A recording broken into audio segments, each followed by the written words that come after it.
রাই রাই তুমি তোমার কাজ করো, আমরা সবাই চাই তুমি সফল হও। সত্যি জানো তো, রজত না খুব ভালো গান করে। আমি জানি রাই সুপ্রিয়াকে দিয়ে গান গাওয়ানোটা অতটা ইজি হবে না তোমার জন্য, তবে কি জানো তো, আমরা সবাই না এখন তোমার আশাতেই বাঁচছি, নতুন করে বুক বাঁধছি আমরা সবাই। প্লিজ রাই তুমি সুপ্রিয়াকে দিয়ে গাওয়াও, দেখবে যে সুপ্রিয়ার গলায়, রজতের বেহালায় এ বাড়িতে আবার নতুন করে সুর ফিরে আসবে। বলা যায় না সুপ্রিয়াকে গাইতে দিলে হয়তো রজতকে বেহালাও বাজাতে দেবে, তাই না? সেক্রেটারি, সেক্রেটারি,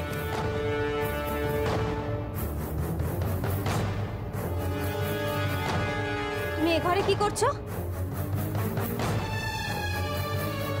এদের সাথে কথা বলছো কেন তুমি? হ্যাঁ, তুমি তো চা বানাতে গেছিলে, আমার চা কোথায়?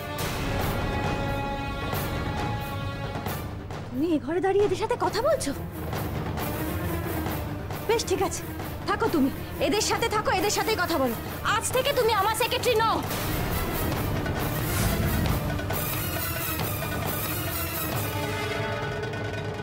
ও কথা বলবেন না ম্যাডাম, তাহলে আমি মরেই যাব। বলবো বলবো বলবো বলবো, আমার থেকে বেশি সময় ওদের দেওয়া হচ্ছে না, ঠিক আছে? ওদের যখন এত বেশি সময় দিচ্ছ, ওদের কারোর সেক্রেটারি হয়ে যাও তুমি। আমার তোমাকে কোনো প্রয়োজন নেই। এমন শাস্তি দেবেন না ম্যাডাম। রাই টাটা, বাই বাই। আমি আপনার, শুধু আপনার সেক্রেটারি হব বলেই জন্মেছি। আজকে যদি আপনার গান না শুনে আমি চলে যাই, তাহলে আমি মরেও শান্তি পাবো না। এমনটা প্লিজ করবেন না ম্যাডাম, প্লিজ প্লিজ এরকম করবেন না। না, আমাকেই কিছু করতে হবে।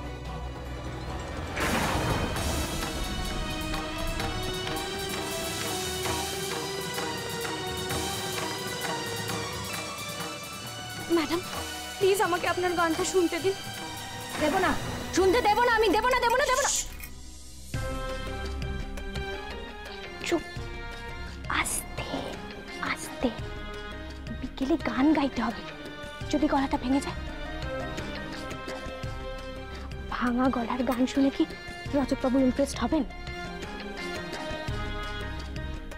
না,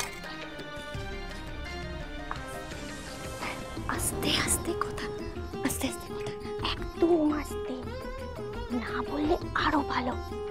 আপনি এক কাজ করুন, আপনি ঘরে যান, আমি আপনার জন্য চা নিয়ে এক্ষুনি আসছি।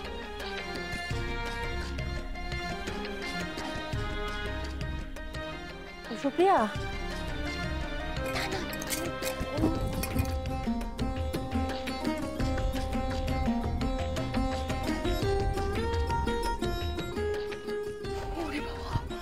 ভয় পেয়ে গেছিলাম রে, ভেবেছিলাম এবার বুঝে গেল। আরে বৌমনি, রাইকে হারানো অত সোজা নাকি? হ্যাঁ চলো চলো চলো।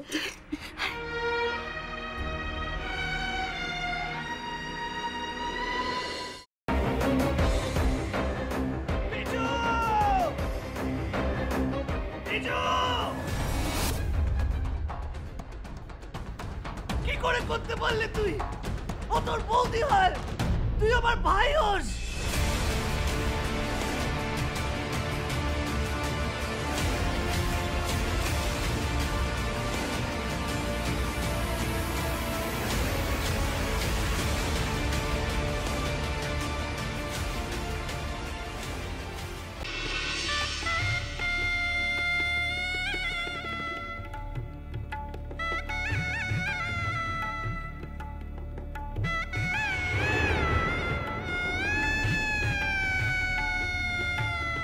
বুঝতে পারছি না আরো একটা বড় ব্লান্ডার করলাম কিনা।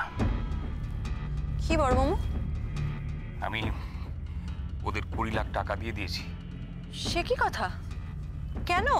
তোমার কিন্তু কথা ছিল এই কথাটা 5 কান না করার। যাই বাবা, তাড়াতাড়ি বজরংবলীর পূজাটা দিয়েছি। আমি লাড্ডু না দিলে তো বজরংবলীর ব্রেকফাস্টই খাওয়া হবে না। আরে বাবা, এবার তো কোল থেকে নামাও। ও হ্যাঁ হ্যাঁ, আর যা বললাম মনে রেখো।